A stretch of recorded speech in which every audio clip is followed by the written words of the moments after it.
ये है घुग्गू घोड़ा, इनू घुग्गू घोड़ा कहते हैं ना। अच्छा, ये ना बड़ा पंजाब की एक रवायती जी खेड है बच्चों की। गत्ते दे नाल कागज़ नाल मिट्टी नाल बनाया जाता तो बड़ा यानी कि सदियों तो ये पंजाब दे विच बच्चों लिए बनाया जाता। एक इदां दा वा, एक आ भी आ देखो। अच्छा, ये हैगा वा ऊठ, आ देखो ऊठ की इत्थे कहानी भी बनी हुई है। अच्छा, गत्ते का एक आ है। अच्छा, ये है घुग्गू घोड़ा, लंबिया लत्तां दा। ये किन्ने दा घुग्गू घोड़ा? ये 400 का। अच्छा, तो ये किन्ने दा ऊठ? ये भी 400 का ही। अच्छा, आ देखो आ रंग बिरंगे ना घुग्गू घोड़े इत्थे बने हुए आ। पहले ना गलियां मुहल्लियां दे विच आके वेचते हुंदे सीगे। ये की उन्होंने कहीदा सी ਜਿਹੜੀਆਂ ਵੇਚ ਕੇ ਜਾਂਦੀਆਂ ਸੀ है पक्खी बांस। हाँ, पक्खी बांस असल च ਜਿਹੜੇ पंजाब पाकिस्तान ਦੇ ਇੱਥੇ सब कॉन्टीनेंट के बड़े सगीर के सब तो पुराने ਜਿਹੜੇ ਰਹਿائش ਸਗੀਰ आ वो आ जिन्होंने आरियंस ने आके बर्बाद किया। ये हाथी आ, ये किन्ने का? ये 300 का। आ देखो आ हाथी आ। अच्छा, ये मिट्टी दे ते लकड़ी दे ते गत्ते दे खिडौने होंगे। अच्छा, आ भी देखो ऊठ, ये घोड़े आ, ये भी घोड़े आ। अच्छा, आ अगे दिखाने तुहानू। अच्छा, ये भी घोड़ा। अच्छा, ये चिड़ी आए हाय हाय हाय, ये निक्के होंगे ना मैं भी इन्होंने चिड़िया के नाल बथेरा खेलिया है। इन्होंने इदा करके उड़ाते होंगे सी बड़िया सुन। आ देखो ये गत्ते दियाँ होंदियां सी ते इन्होंने टंग देईदा सी, ये हिलदियां रहिंदियां सी, उड़दियां रहिंदियां होंदियां सी ते। अच्छा, आ पिछे ना इन्हों के कोल आ दिखाओ, ये की है? आह ये देखो ये। अच्छा, मैं बाकी ये बड़ा खेलिया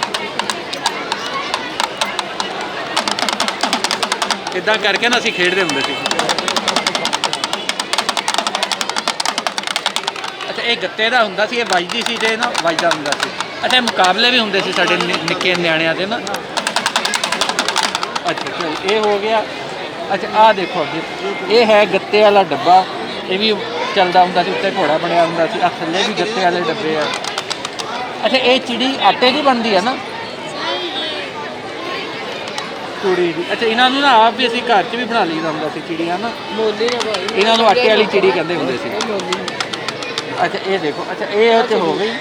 अच्छा, ये भी घुग्गू घोड़े आ देखो ये है हुक्के। ये किन्ने का हुक्का? 150 का। अच्छा, अच्छा, मैं निक्के होंदे होए यही हुक्का जिहड़ा वा 5 रुपये का नहीं, 5 का भी नहीं, मेरे ख्याल 8 आने का लिया होया। हाँ जी, बाद। अच्छा, ये किन्ने का मिलता सी? ये रुपये का। अच्छा, देखो जो दस रहे कहते रुपये का मैं लेंदा। आ निक्के घुग्गू घोड़े भी आ। अरे वधदा जांदा ना रेट जिद्दां जिद्दां जमाना बदलदा जांदा। अच्छा, अगे बेटा अगे। अच्छा, अगे आ देखो आ अगे डब्बे आ भी घुग्गू घोड़ा वा, ये भी डब्बा वा। अच्छा, अच्छा, ये ड्राई फ्रूट वाला डब्बा इन्होंने बनाया हुआ। अच्छा, ज्वेलरी बॉक्स भी इन्होंने लकड़ी दे बनाए, गत्ते दे बनाए हुए। आ भी गत्ते वाला डब्बा। अच्छा, आ देखो। अच्छा, वो चूड़ियाँ वाला। अच्छा, वाह जी, ये चूड़ियाँ वाला बॉक्स यानी स्पैशल क्राफ्ट है जी पंजाब की।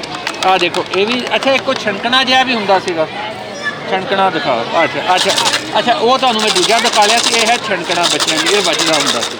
आ लो जी। अच्छा, आ देखो इत्थे तुहानू पक्खियां दिखा लदे छोटियां गत्ते वालियां, ये हैगियां पक्खियां, ये हवा लैण लई ना तुहाडे ही नां तो आए ने जी। देखो आ देखो। अच्छा, आए ना लेके आए। अच्छा, कुहाड़ी ये भी मैं ली हुई है निक्के होंदे, ये भी बाजारों ना खरीदिया हुई छावां। अच्छा, हुंदा सी वो पक्खी बांस आउंदे हुंदे सी गलियां मुहल्लियां च वेचण दे, असीं लै लैंदे हुंदे सी छावां।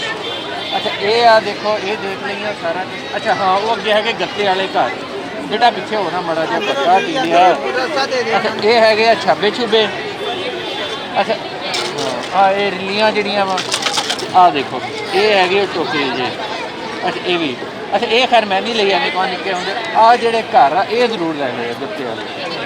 ये देखो जी, ये बहरहाल दौर कहने अपने आप में याद करवाता वा। ये अंदर आ पिया गुलदस्ता, ये भी विकते होंगे सी। अच्छा, ये तो निक्का गुलदस्ता वा, पहले ना वड्डे भी होंगे सी इदां दे कागज़ वाले फुल्लां दे जेडे। बहरहाल जी आ तुहानू मैं दिखा लिया ये गत्ते वाला जेड़ा वा कागज़ दीयां छावां बनियां हुईयां।